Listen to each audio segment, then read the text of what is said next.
행성 또는 혹성은 우주에서 항성을 공존하는 천체를 말합니다. 보통 지름이 수천 킬로미터 이상이며 갈색 외성보다는 작습니다. 행성은 질량이 핵융합 반응을 일으킬 만큼 크지 않고 구형에 가까운 모양을 유지합니다. 1992년 처녀자리에 있는 한 펄사 주위를 공존하는 행성이 관측되기 전까지는 태양계의 행성들이 우리에게 행성으로 알려진 전부였습니다. 그러나 태양계 밖의 행성 관측의 발전으로 현재까지 태양계 밖에서 발견된 행성의 수는 5천여 개에 달합니다. 행성은 어떻게 형성되었을까요? 성운이 분개했을 때 원시성 둘레를 돌게 된 기체와 먼지가 모여 오랜 시간이 흐르면서 원시 행성들이 만들어지고 이 원시 행성들이 타원형으로 돌면서 서로 부딪히게 됩니다. 서로의 중력에 의해 원시 행성들의 궤도는 타원형이 되며 서로 충돌하여 합쳐지는 원시 행성들은 크기가 커지고 오늘날 같은 행성으로 탄생하게 됩니다.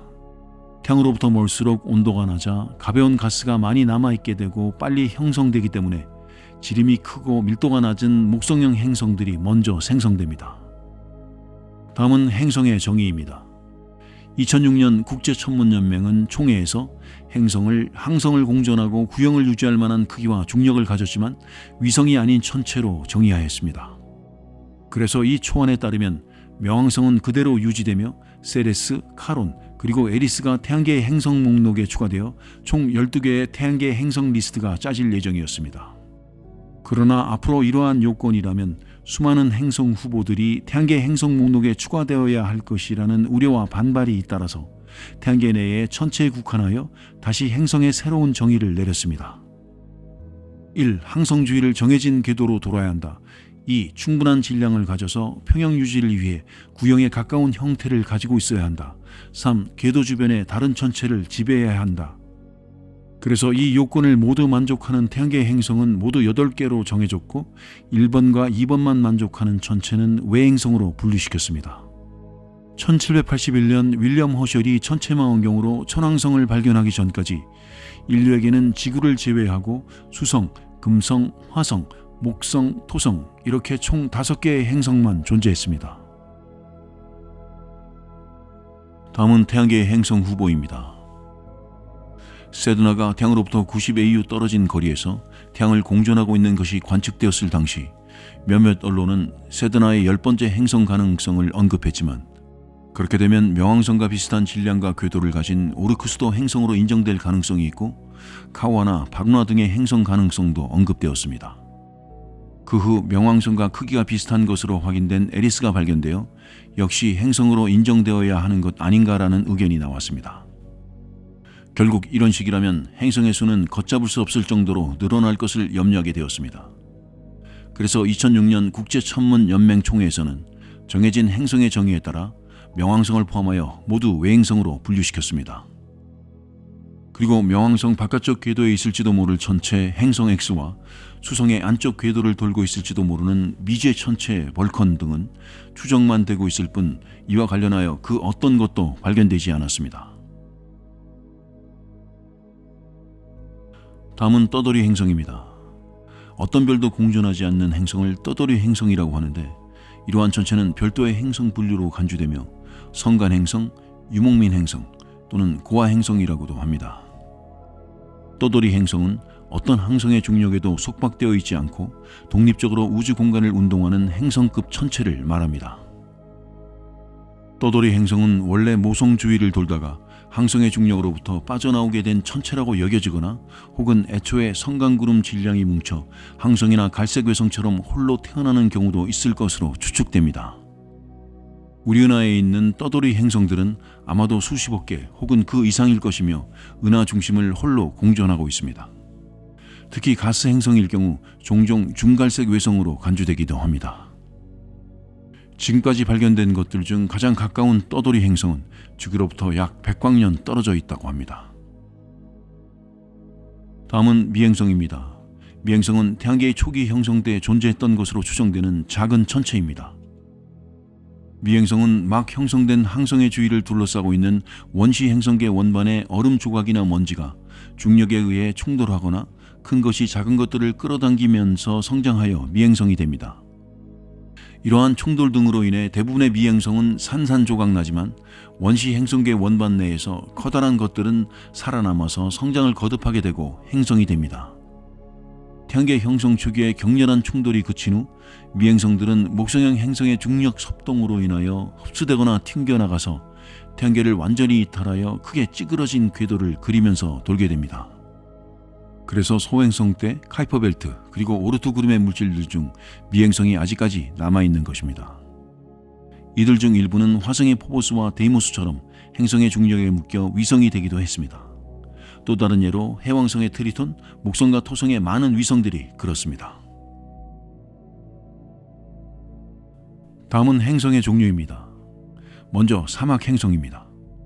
사막 행성은 행성 전체가 사막으로 덮여있는 천체를 말합니다. 사막 행성의 대표적인 행성은 바로 화성입니다. 금성도 약 10억 년 전 건조한 사막 행성이었고 지구도 앞으로 약 10억 년 후 태양이 뜨거워지면서 사막 행성으로 바뀔 것으로 전망하고 있습니다. 다음은 거대 헬륨 행성입니다. 거대 헬륨 행성은 주성분이 수소가 아니라 헬륨인 행성입니다. 행성의 표면 온도가 높으면 가벼운 수소가 날아가고 헬륨이 대기를 이루게 되는 경우입니다. 다음은 바다 행성입니다. 바다 행성은 표면이나 표면 아래에 많은 양의 액체물을 지니고 있는 암석 행성입니다. 물을 지닐 조건을 만족하는 외계 행성이 여럿 발견된 바 있지만 현재의 기술력으로는 외계 행성들의 표면에 물이 있는지를 직접 관측할 수 없기 때문에 대기 중의 수증기로 물의 존재를 추정하는 증거로 삼고 있습니다. 지구는 그 표면에 액체물이 존재하는 것으로 확인된 유일한 천체이며 표면의 70%가 물로 덮여 있지만 지구의 질량 중 물이 차지하는 비율은 0.05%에 불과합니다.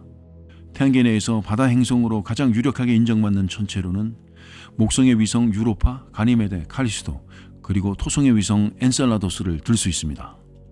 그리고 지표면 아래에 바다가 있을 것으로 추정되는 태양계 내 또 다른 천체들로는 명왕성, 디오네, 트리톤, 세레스, 오베론, 그리고 에리스 등이 있습니다.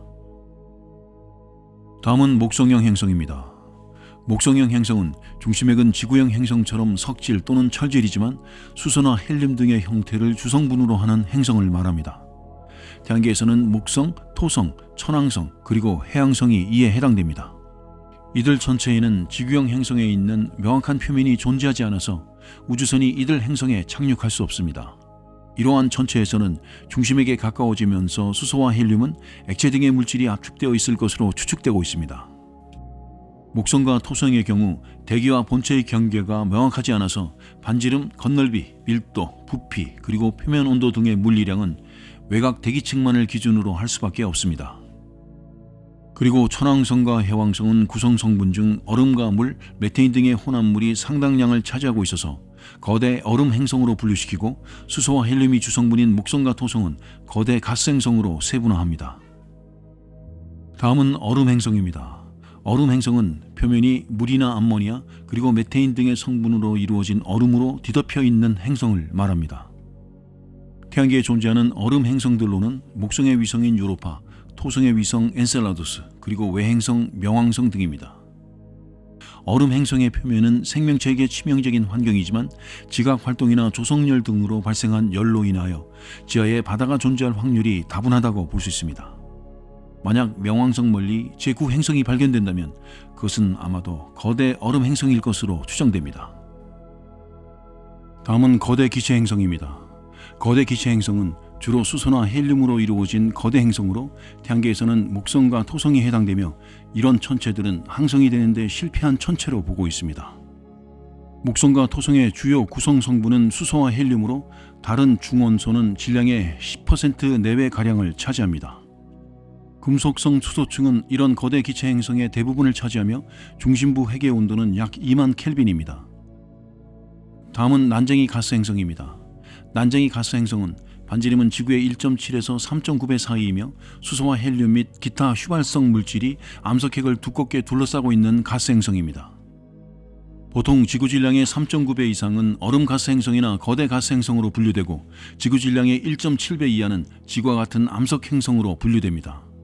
난쟁이 가스 행성으로 추측되는 외계 행성으로는 케플러 138D가 있는데 이 행성의 질량은 지구와 비슷하지만 반지름은 60%나 더 커서 밀도상 기체 행성으로 추정됩니다. 다음은 슈퍼목성입니다. 슈퍼목성은 목성보다 질량이 큰 가스 행성이지만 부피는 목성과 비슷한 행성을 말합니다. 즉 질량은 아무리 커도 부피는 목성과 비슷한데 목성 질량의 8배인 경우 천체의 반지름은 대략 목성의 1.1배에서 1.2배 수준입니다. 예를 들어 고래자리 8.1b의 경우에도 목성보다 몇 배나 더 무겁지만 반지름은 93% 정도입니다. 슈퍼목성과 갈색 외성의 경계는 뚜렷하지 않지만 대략 목성 질량의 15배를 넘으면 갈색 외성으로 분류시키고 있습니다. 안드로메다 자리 카파 B는 슈퍼목성과 갈색 외성의 경계선에 있는 천체의 예입니다. 다음은 지구형 행성입니다. 지구형 행성은 태양계에서 규산염 등으로 된 암석이나 금속 등 고체 상태의 물질을 주성분으로 하는 행성을 말합니다. 수성, 금성, 지구, 그리고 화성이 이에 해당하며 목성의 위성 이오와 유로파 또한 지구형 행성과 유사한 외부 구조를 가지고 있고 표면에 계곡, 충돌구, 산, 화산 등의 지형을 지니고 있습니다. 지구형 행성은 철을 주성분으로 하는 핵을 규산염 성분의 멘틀이 감싸고 있고 달도 역시 비슷한 구조이지만 달에는 철로 된 핵이 없습니다. 다음은 슈퍼지구입니다.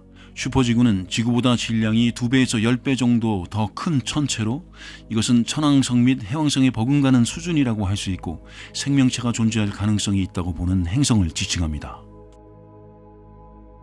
슈퍼지구는 중력이 강하고 대기가 안정적이며 화산 폭발 등의 지각운동이 활발하여 생명체가 탄생하기에 유리한 조건을 가지고 있습니다.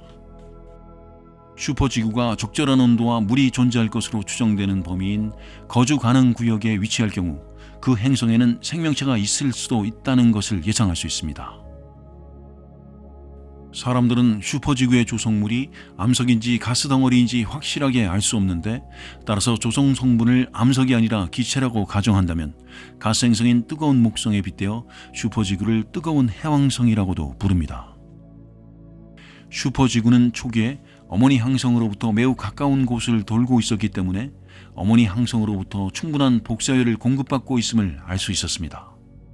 이 때문에 슈퍼지구는 태양계의 목성형 행성들처럼 궤도상의 가스를 끌어들여 자라난 천체는 아닐 것으로 추정하고 있습니다.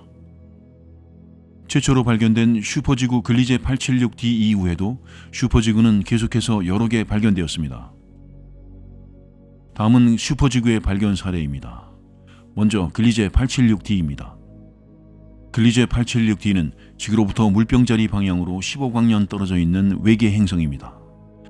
2005년 발견된 최초의 슈퍼지구이며 글리제 876을 공존하는 행성 중 세 번째로 발견되었고 글리제 876으로부터 고작 0.0208AU, 즉 311만 킬로미터 떨어져 있습니다. 글리제 876d의 최소 질량은 지구의 5.88배입니다. 다음은 PSR B1257+12B와 C입니다. 벌써 PSR B1257+12 주위를 돌고 있는 PSR B1257+12B와 PSR B1257+12C는 처녀자리 방향으로 지구로부터 약 2300광년 떨어진 곳에 있는 외계 행성입니다. B는 모성 주위를 가장 안쪽에서 돌고 있는 천체이며 질량은 달의 2배입니다.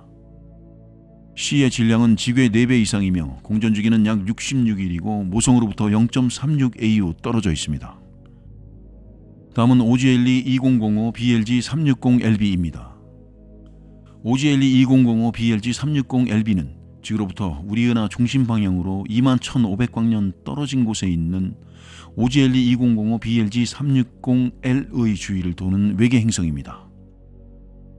행성의 질량은 지구 질량의 5.5배 정도이며 모성을 화성과 목성 사이 궤도 거리인 최소 2.0에서 최대 4.1AU 거리를 두면서 돌고 있습니다.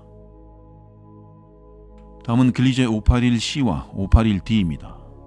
글리제 581C와 글리제 581D의 모성 글리제 581은 지구로부터 1000층짜리 방향으로 20.3광년 떨어져 있는 적색 외성입니다. 글리제 581C는 모성으로부터 1100만 킬로미터 떨어져서 공전하고 있으며 질량은 지구의 약 5배 정도입니다. 글리제 581C는 골디락스 존에 위치하여 물이 존재 가능한 궤도를 돌고 있는 최초의 행성으로 알려져 있습니다. 글리제 581D도 역시 골디락스 존에 위치하여 생물권 내에 자리 잡고 있으며 물이 표면에 존재할 수 있는 환경에 처해 있는 것으로 보입니다. 다음은 케플러 2b입니다. 케플러 2b는 모성 케플러 2를 지구와 태양 간의 거리보다 9% 정도 가까운 거리에서 공전하고 있습니다.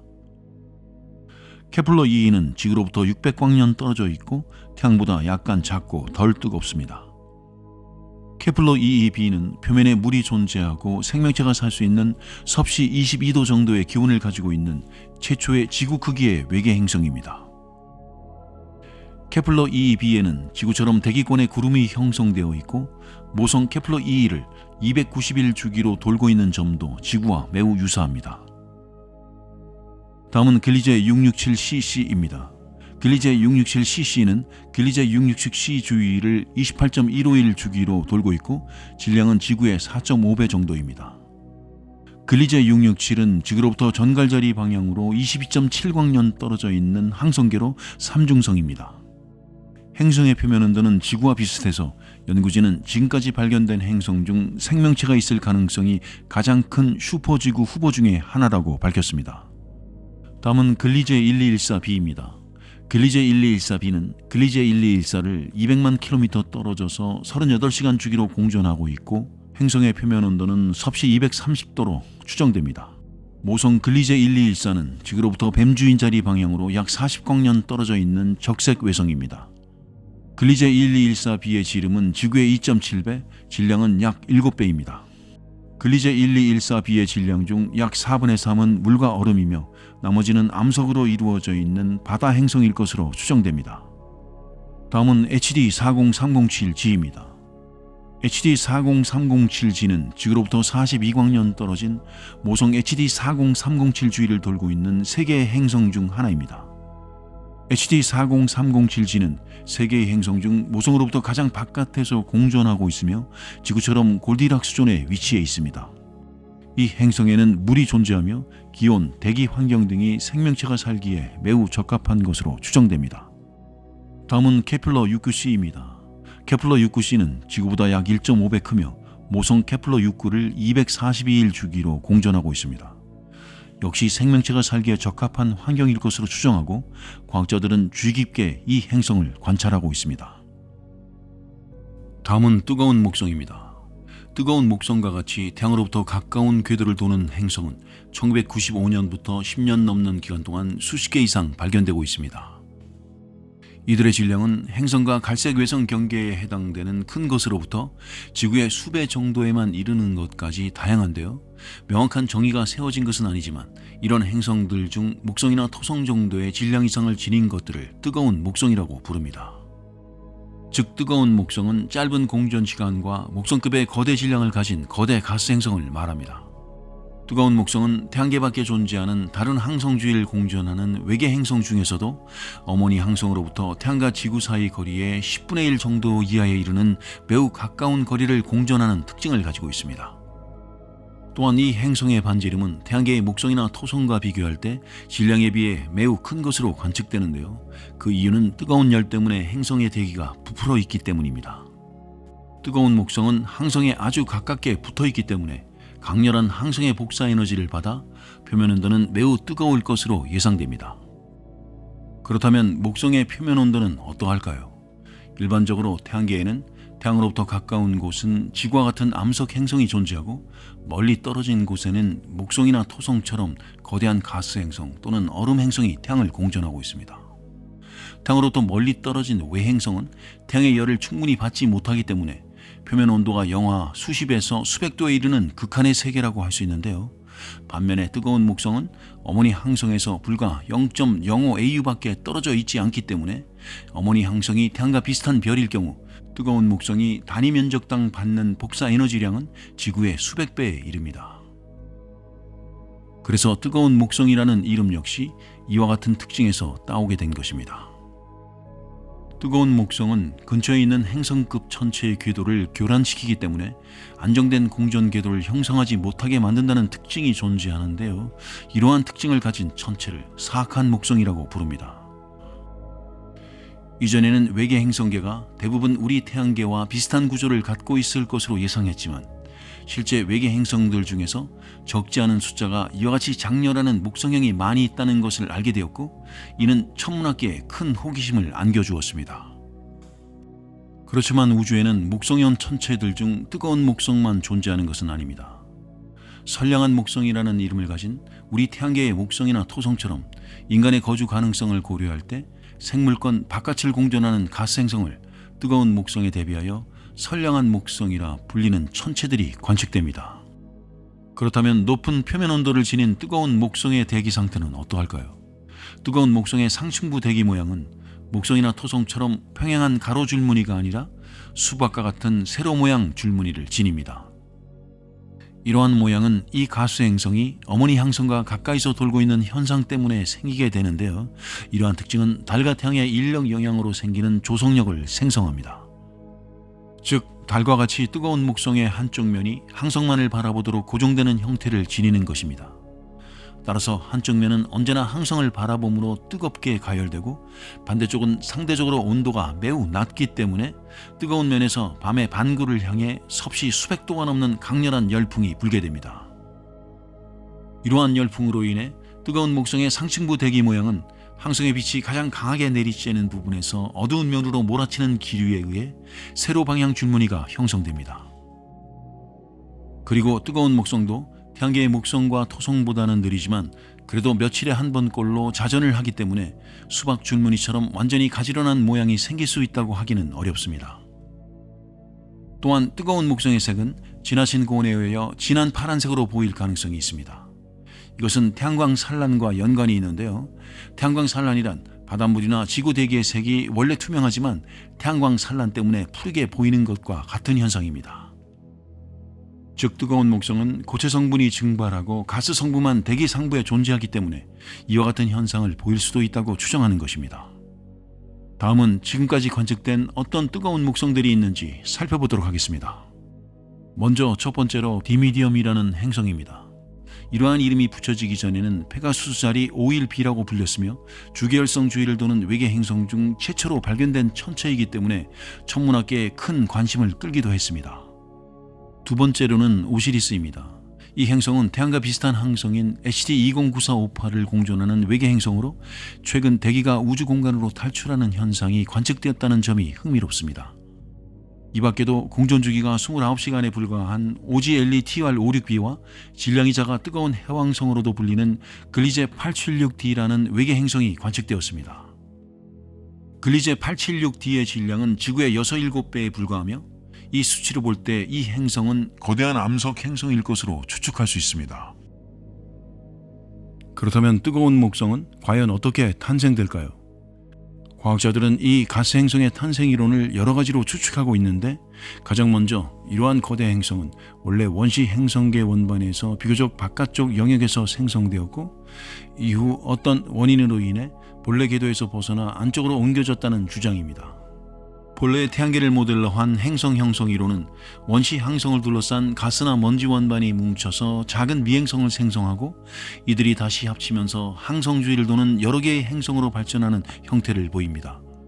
중요한 점은 뜨거운 목성의 발견으로 본래 태양계를 모델로 한 행성 형성 이론은 다른 외계 행성계에 그대로 적용될 수 없음이 증명되었고 뜨거운 목성 및 타원궤도 행성 등을 포함한 다양한 외계 행성 생성을 설명할 수 있는 이론을 재정립할 필요가 있다는 의견이 제기되고 있습니다.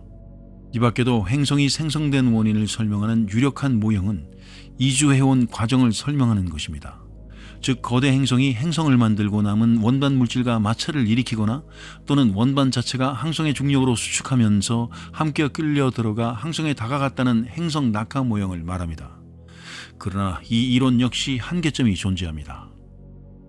이 때문에 어머니 항성 가까이 끌려간 행성이 안정되게 공전을 계속하게 만드는 이론이나 원시 행성계 원반 가스의 밀도 등을 놓고 컴퓨터 시뮬레이션을 이용한 여러 가지 연구가 이루어지고 있습니다. 마지막으로 유력한 모델은 바로 점핑 목성 모형입니다. 이 가설은 다른 거대 행성과의 중력 섭동 현상에 의해 일어나는 형성 이론으로 홀쭉한 타원궤도를 그리며 항성에 가까워지는 타원궤도 행성이 되고 근해점을 통과할 때마다 점차 이심률이 작아져 원형궤도를 그리는 뜨거운 목성이 된다는 이론입니다. 다음은 외계 행성의 발견입니다. 예전부터 천문학자들은 태양계 바깥 항성들도 행성을 거느리고 있을 것으로 생각하여 1940년대부터 외계 행성 탐사를 시도했습니다. 이후 바너드 별 등의 몇몇 유력한 후보 천체들이 행성을 거느릴 것으로 추정했으나 발견하지 못하고 추측으로 끝났습니다. 결국 1990년대에 이르러서야 실제 외계 행성이 처음으로 발견됩니다. 1995년 10월 6일 스위스 제네바 천문대 관측팀이 페가수스 자리 5일 주위를 도는 목성 절반 질량의 행성을 발견한 것입니다. 이 행성의 궤도는 중심 항성으로부터 대략 750만 킬로미터밖에 떨어져 있지 않았으며 여러 검증을 거친 끝에 외계 행성으로 판단되었습니다. 이후 다른 항성 주위에서도 뜨거운 가스 행성이 잇따라 발견되는데요. 오랫동안 외계 행성 탐사가 이루어졌음에도 불구하고 빨리 발견되지 못했던 이유는 대부분의 관측자가 외계 행성은 태양계를 닮은 항성계 속에만 존재할 것이라고 가정하고 있었기 때문입니다. 지금까지 발견된 외계 행성은 앞서 말한 것처럼 대부분이 뜨거운 목성 및 타원궤도 행성이었으나 이것만으로 우주에 널려있는 항성 대부분이 이렇게 거대 행성을 거느리고 있다고 판단하기는 어렵습니다. 특히 뜨거운 목성은 자전주기가 짧으면서 질량이 크기 때문에 어머니 항성이 흔들리는 모양이 지구에서 쉽게 관측되었을 뿐이기 때문입니다. 그러나 관측 시간이 누적되어 가면서 항성으로부터 먼 궤도를 돌고 있는 행성이 점차 많이 발견되고 있다는 점은 우리가 더 새로운 행성들을 더 많이 발견할 수 있다는 것을 의미하기도 합니다. 다음은 철행성입니다. 철행성은 철이 풍부한 핵을 가지고 있는 반면 멘틀이 적게 형성된 행성을 말합니다. 태양계에서는 핵이 천체의 70%를 차지하고 있는 수성이 그 예입니다. 금성이나 지구 그리고 화성의 경우에는 철행성과 비교한다면 규소 행성으로 분류될 수 있습니다. 순수한 철행성의 경우 밀도는 비교적 크고 천체의 크기는 작습니다. 다음은 무핵 행성입니다. 무핵 행성은 금속질의 핵이 없는 행성을 말하는데 행성의 분화 과정에서 핵이 생기지 않은 경우입니다. 이것은 이론적으로만 존재의 가능성을 짐작해 볼 수 있고 아직 실제 사료로 발견되거나 확인된 바는 없습니다. 질량과 반지름만으로 행성에 핵이 존재하는지 그렇지 않은지를 가려내기는 쉽지 않습니다. 다음은 크소니온 행성입니다. 크소니온 행성은 원래 목성형 행성이었지만 대기가 모두 사라지고 암석질 핵만 남아서 지구형 행성처럼 보이는 천체입니다. 크소니온 행성은 가스 행성의 수소 및 헬륨 대기가 벗겨져 나가고 중심부에 핵이 노출된 역시 이론상으로만 존재하는 행성입니다. 모항성에 매우 가까이 붙어 있으면 항성으로부터 받는 에너지로 인해 외곽 대기가 우주 공간으로 날아가 버려서 중심부의 암석핵이 외부에 드러나게 되는 경우입니다. 예를 들어 HD 209458b는 현재는 가스 행성이지만 모항성의 열로 인하여 외곽 대기를 잃어버리는 과정을 나타내고 있는데 이와 같은 경우 단정할 수는 없지만 시간이 흐르면 핵이 외부로 드러나 보일 수 있는 경우로 짐작하고 있습니다. 다음은 태양계 행성입니다. 한국, 중국 그리고 일본에서는 모든 태양계 행성의 이름에 별을 뜻하는 한자 별성자를 붙였습니다. 예외적으로 지구에는 성자를 붙이지 않았는데 그 이유는 지구를 중심으로 한 천동설을 믿어서 먼저 지구의 이름을 덜렁 짓고 난 후 나머지에는 성자를 붙였습니다. 아주 옛날에는 태양과 달도 행성으로 취급했는데 그러나 나머지 5개의 천체들과 무언가 다른 점이 있다고 생각되어 태양, 달, 화성, 수성, 목성, 금성 그리고 토성이라는 이름을 지었습니다. 이 움직이는 5개의 별을 본 고대 동양인은 이 별들에게 음양오행설에서 따온 불화, 물수, 나무목, 쇠금, 흑토라는 특성을 부여했습니다. 그리고 이 이름들을 빌려서 일요일, 월요일, 화수목금, 토요일이 만들어졌습니다. 서양에서는 그리스 신화에 등장하는 신의 이름을 따서 행성을 지었는데 일본에서는 서양의 천문학을 받아들이면서 천왕성, 해왕성, 그리고 명왕성 이 3개의 행성 이름을 우라노스가 하늘의 신이므로 천왕, 포세이돈이 바다의 신이므로 해왕, 하데스가 명계의 신이므로 명왕이라는 이름을 만들어 붙였습니다. 다음은 태양계의 행성 분류입니다. 먼저 위치에 따른 분류입니다. 위치에 따라 내행성과 외행성으로 분류됩니다. 내행성은 태양계에서 지구보다 안쪽 궤도를 도는 행성으로 수성과 금성이 있습니다. 외행성은 태양계에서 지구보다 바깥쪽 궤도를 도는 행성으로 화성, 목성, 토성, 천왕성 그리고 해왕성이 있습니다. 그리고 사이즈가 큰 특성에 따라 목성형 행성으로 분류시키는데 목성, 토성, 천왕성 그리고 해왕성처럼 목성과 성질이 비슷하며 기체로 되어 있고 밀도가 지구형 행성보다 낮은 행성을 말합니다. 모두 지구보다 질량은 10배 이상, 직경은 4배 이상의 크기이면서 밀도는 낮은 행성입니다. 또한 성분에 의해 분류될 수 있는데 목성과 토성은 분자수소와 금속성 수소로 이루어져 있으며 이를 목성형 행성이라고 합니다. 그리고 금속 수소층보다 더 아래엔 지구의 10배 정도의 질량을 가진 암석과 금속 그리고 얼음물질 등으로 된 중심액이 존재하는 것으로 추정됩니다. 천왕성과 해왕성은 수소, 헬륨, 메탄과 물, 암모니아, 메탄 얼음으로 된 멘틀 그리고 암석 얼음으로 된 핵으로 이루어져 있으며 이를 천왕성형 행성이라고 합니다. 또한 비휘발성 핵 주위를 액체 혹은 기체 수소나 헬륨이 둘러싼 구조의 행성을 목성형 행성으로 분류합니다. 태양계에서는 역시 목성과 토성이 이에 해당됩니다. 천왕성과 해왕성도 과거에는 유사한 구성으로 여겨졌으나 발전된 행성 탐사가 이루어지면서 가스와 중심부와의 비율이 자세히 알려진 결과 목성 및 토성과는 구성이 크게 다르다는 것으로 판명되었습니다. 때문에 거대 가스 행성인 목성과 토성만을 목성형 행성이라고 하고 거대 얼음 행성인 천왕성과 해왕성을 천왕성형 행성으로 분류합니다.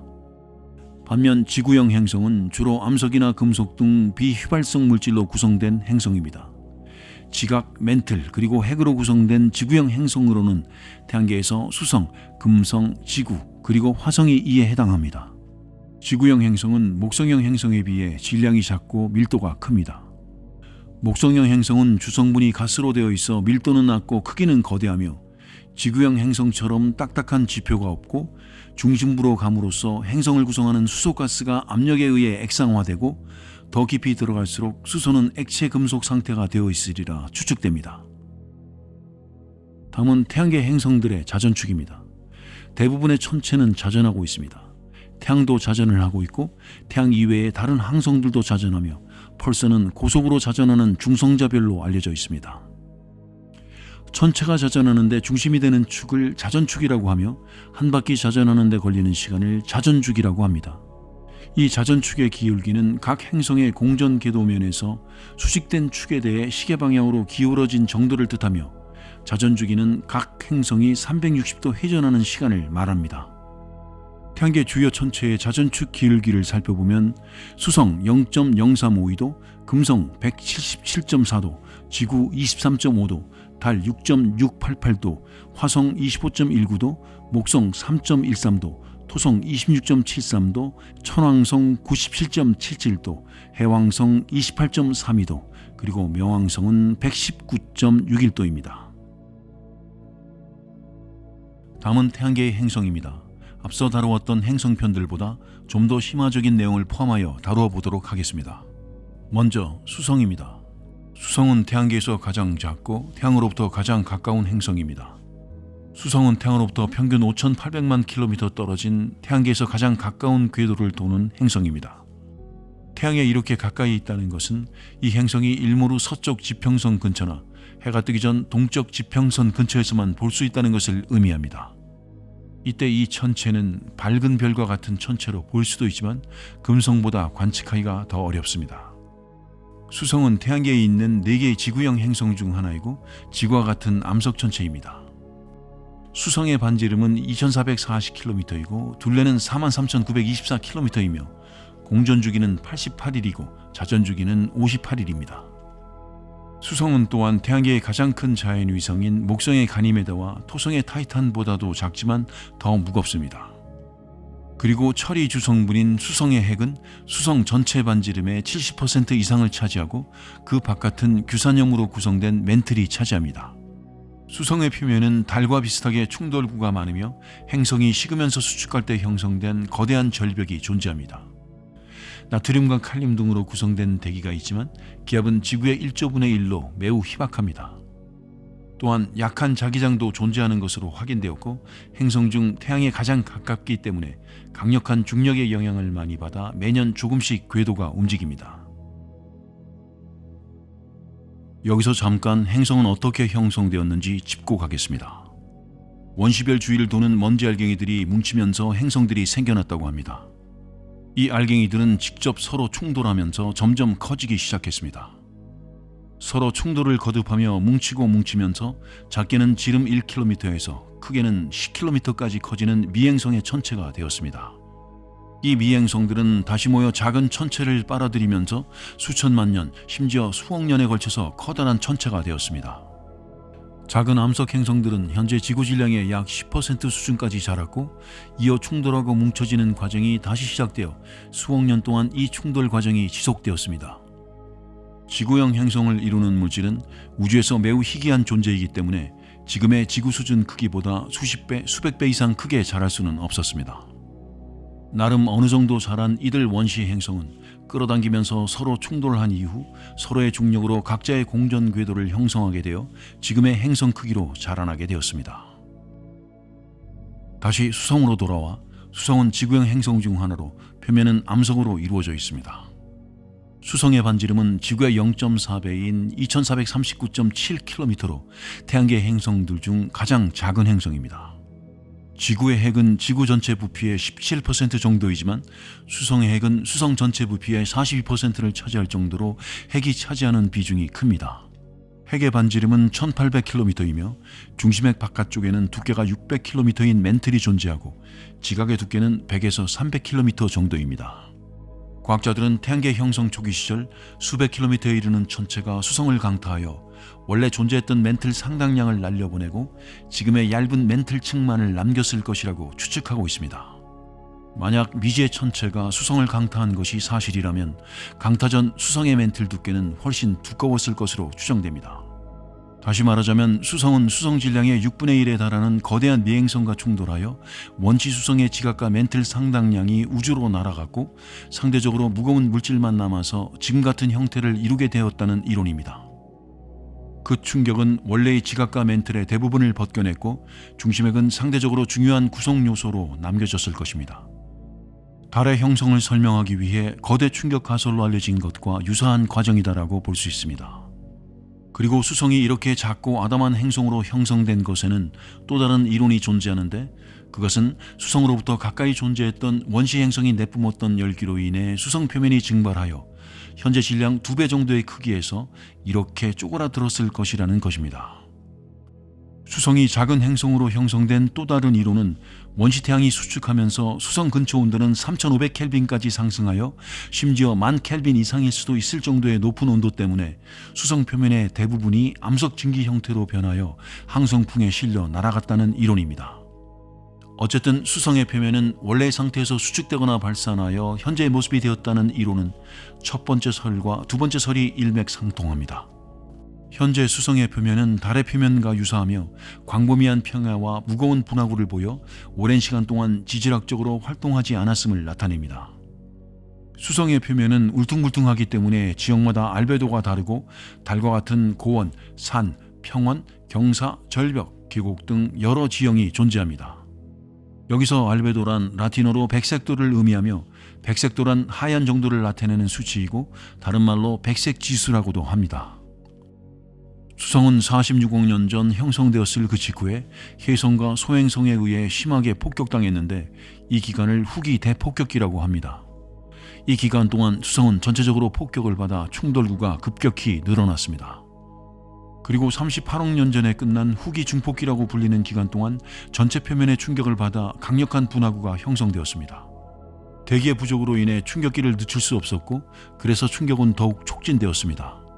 즉 지구와 달리 수성은 대기가 희박하기 때문에 충돌체의 속도를 감소시킬 수 없었습니다.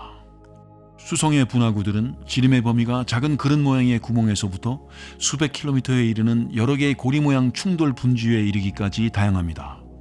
또한 생성된 지 얼마 되지 않은 충돌구에서부터 이미 크게 풍화된 충돌구에 이르기까지 각 상태도 다양합니다. 수성 분화구는 분출물로 덮인 면적이 훨씬 작다는 점에서 달 분화구와 미묘하게 다른데, 이런 점에서 수성 표면 중력은 달보다 더 강하다는 것을 짐작할 수 있습니다. 알려진 수성의 큰 분화구는 지름 1550km의 칼로리스 분지입니다. 칼로리스 분지는 태양계에서 가장 큰 충돌 지형 중 하나입니다. 칼로리스 분지를 만든 충격은 매우 강력해서 용암 분화를 일으켰고 충격 분화구를 둘러싼 약 2km 높이의 산악 꼬리를 남겼습니다.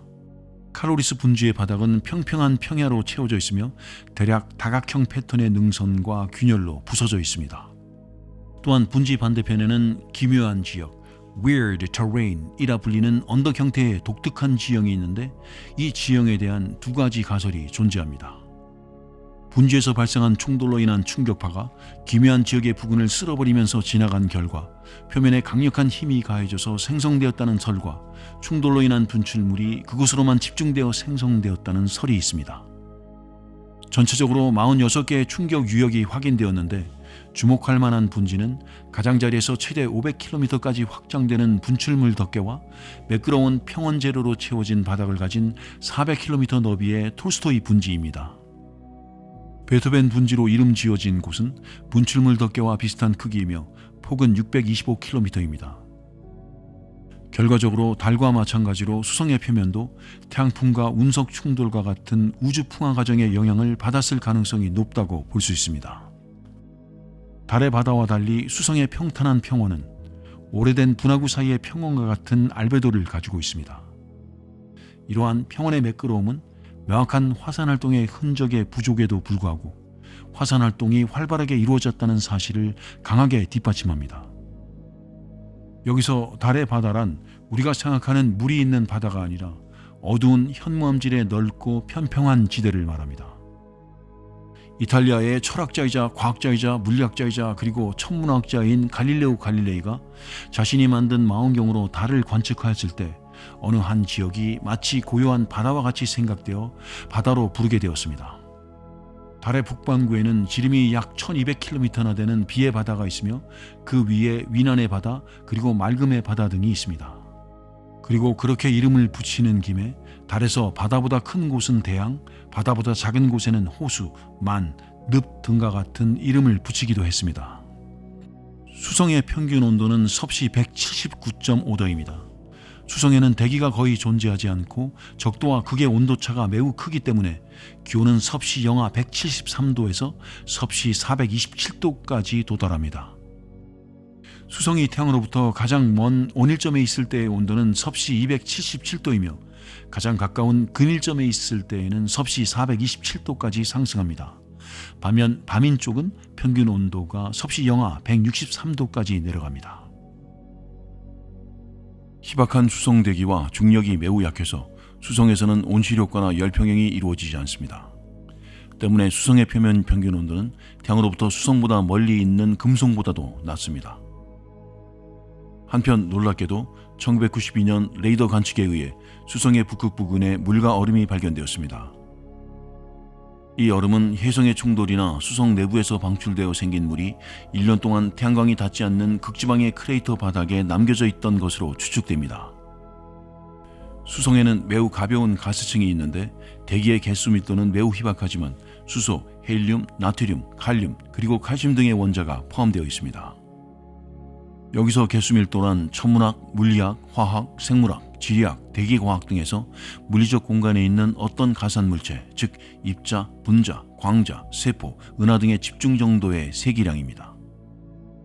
수성의 형성 초기에는 다른 행성과 마찬가지로 대기가 존재했을 것으로 생각되지만 중력이 작기 때문에 그 대부분이 우주로 날아갔을 것입니다.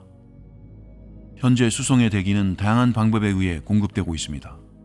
태양풍에 포함된 수소와 헬륨은 수성의 자기장에 붙잡혔고 미세 운석의 충돌로 산소, 나트륨, 그리고 칼륨 등의 원자가 대지에서 증발되어 나왔습니다.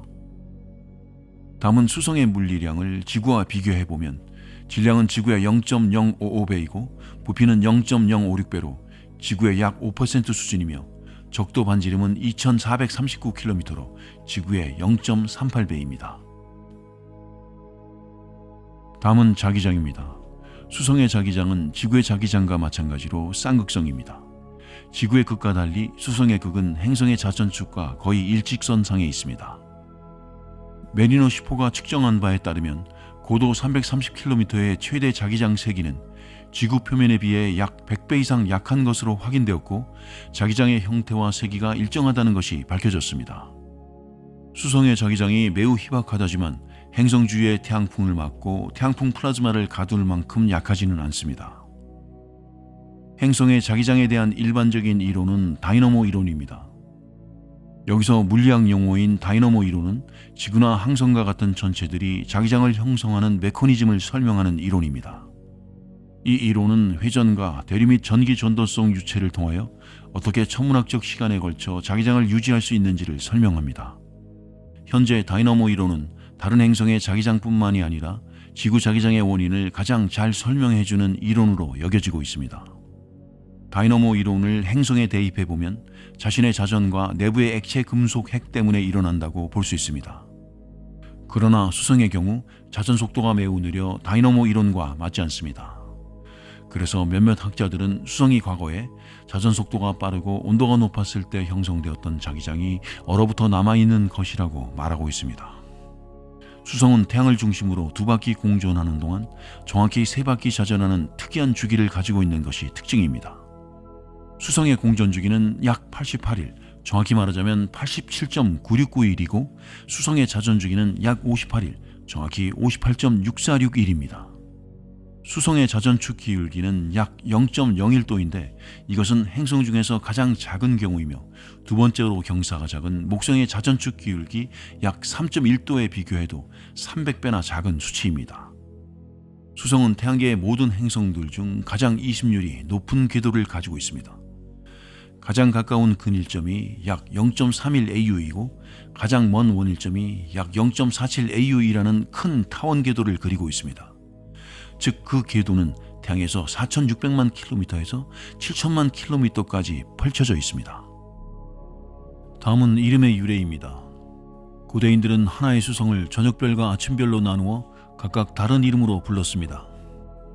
그러나 기원전 350년경 고대 그리스인들은 두 별이 하나라는 것을 깨달았습니다. 그 행성이 다른 어떤 천체보다 더 빨리 하늘을 가로질러 움직이기 때문에 그리스 신화의 헤르메스와 동일시하는 발이 빠른 로마의 메신저신 머큐리의 명칭을 따서 이름을 지었습니다. 다음은 수성의 지형입니다. 수성은 과연 어떻게 만들어졌을까? 수성의 기원에 대해 생각해 볼 때는 크기가 비슷한 달에 비해 상당히 높은 밀도를 가졌다는 점에 주목할 필요가 있습니다. 수성은 형성 초기의 커다란 미행성과의 충돌로 외부의 가벼운 물질들은 대부분 우주 공간으로 날아가고 중심부에 있던 철과 니켈이 남게 되었다는 것입니다. 그 결과 수성의 평균 밀도는 크게 증가하였다고 합니다. 수성의 지형은 달과 비슷합니다. 하지만 관측의 결과 수성에는 달보다 구덩이가 적었습니다. 달과 수성이 비슷한 시기에 형성되었고 충돌한 운석의 비율이 비슷하다고 가정하면 수성의 표면은 재형성되었다는 것으로 해석됩니다. 이는 수성이 달보다 크고 태양에 더 가까우므로 형성 후 서서히 냉각되었다는 것과 일치합니다. 서서히 냉각되면서 용암이 표면으로 올라와 오래된 구덩이 지역을 덮었다는 것입니다.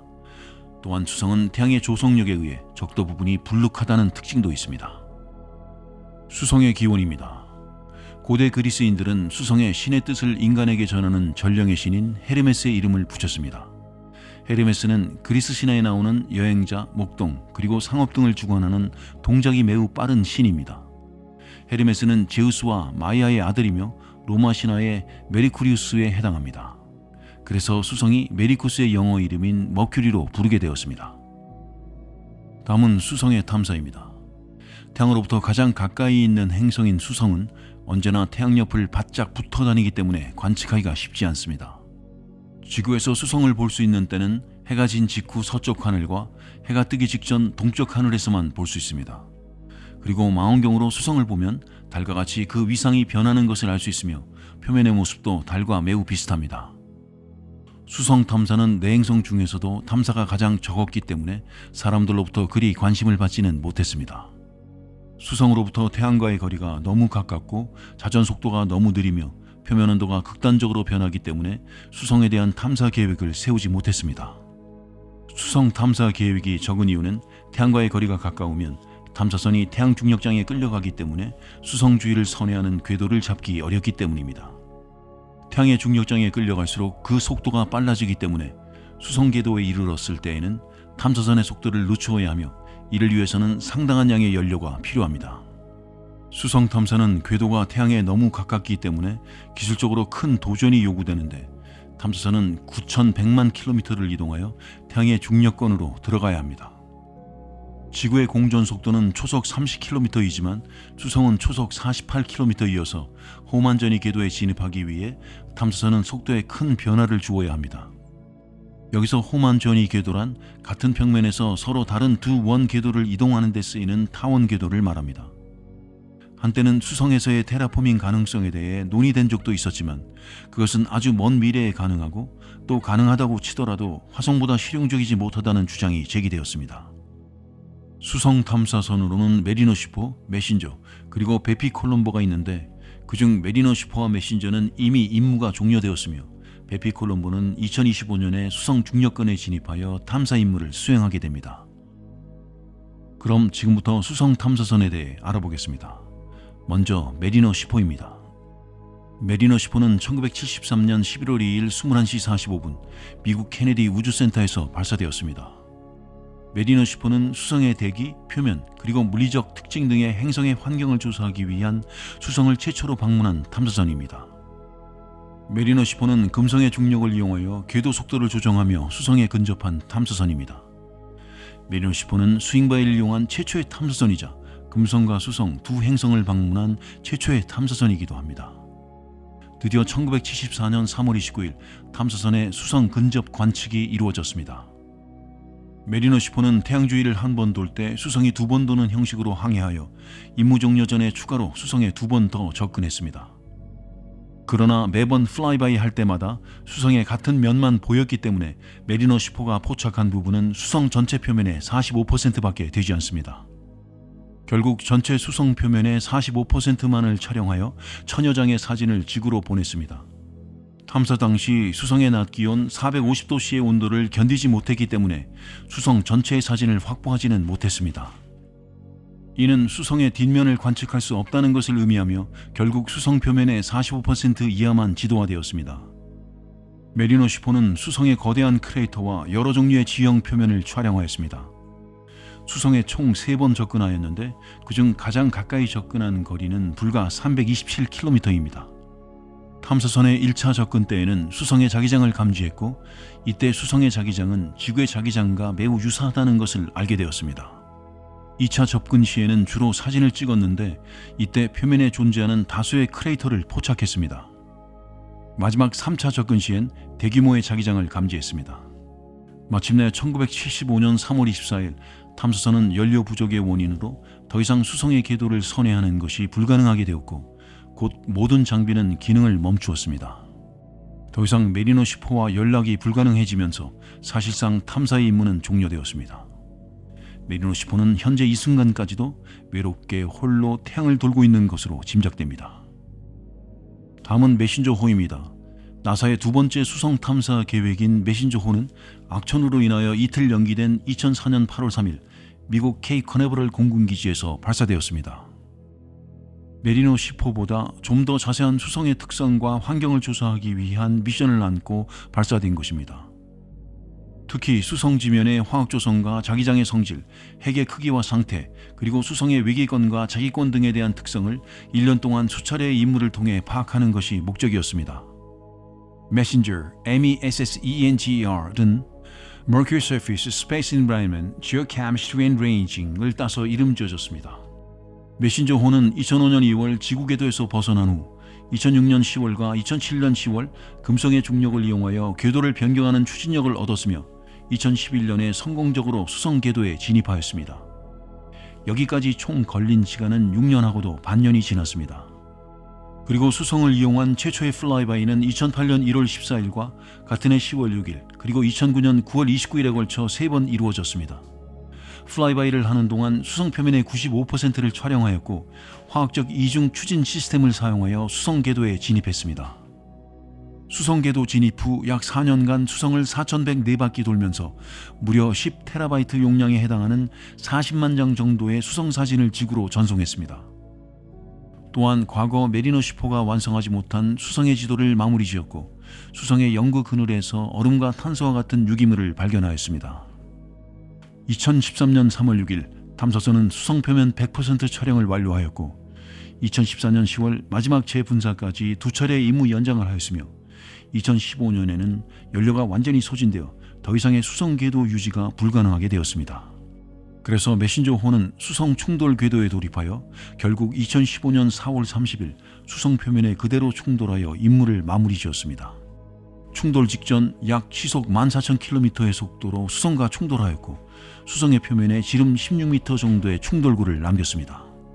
이 충돌구는 메신저 충돌구라고 명명되었으며 인류가 수성에 남긴 최초의 흔적이었습니다. 나사는 2015년 5월 1일 메신저1은 수성 표면 충돌과 함께 11년간의 막중한 수성 탐사 임무를 종료하였다고 발표하였습니다. 메신저1은 수성 탐사를 통해 수성의 밀도가 높은 이유와 수성의 지질이 겪은 사건들은 무엇인지, 또한 내부회계 구조와 자기장의 근원, 그리고 극점에 존재하는 물질과 수성에 존재하는 휘발성 물질 파악 등의 임무를 수행했습니다. 이후 메신저호의 뒤를 이을 베피콜롬보 수성 탐사선이 2024년에 성공적으로 수성 궤도에 진입하게 되면 이 메신저 충돌구를 근접 관찰할 수 있게 됩니다. 다음은 베피콜롬보입니다. 베피콜롬보는 일본 우주항공연구개발기구 JAXA와 유럽우주국 ESA가 공동 계획한 수성을 탐사하는 세 번째 탐사선이며 소형 탐사기 2기를 보유하며 이 2기의 탐사기가 수성 궤도를 선회하는 것입니다. 각각의 궤도선은 유럽 ESA에서 개발한 행성 탐사선 MPO Mercury Planet Orbiter와 일본의 JAXA에서 개발한 수성의 자기장 탐사선 MMO Mercury Magnetospheric Orbiter입니다. 한 기는 사진을 촬영하고 다른 한 기는 자기장을 연구하는 등 두 기의 역할은 확실히 구별되어 있습니다. 베피콜롬보는 2018년 10월에 발사되었고 2025년 12월 수성 궤도에 진입할 예정이며 1년간 임무를 수행하게 됩니다. 메신저와 베피콜롬보는 메리노 10호가 단지 관측만 하여 궁금증을 야기시킨 수성의 수수께끼를 풀기 위한 정보를 수집하도록 계획되었습니다. 베피콜롬보의 수성 탐사 임무는 1. 수성의 밀도가 다른 지구형 행성보다 높은 이유 파악. 2. 수성의 핵이 액체인지 고체인지의 여부 확인. 3. 금성과 화성도 가지고 있지 못한 자기장을 작은 행성인 수성이 가지고 있는 이유 파악. 4. 극점의 영구 동토에 황 또는 얼음의 존재 여부. 5. 외기권의 형성 원리 파악. 6. 자기장과 태양풍의 상호작용 방법 확인 등입니다.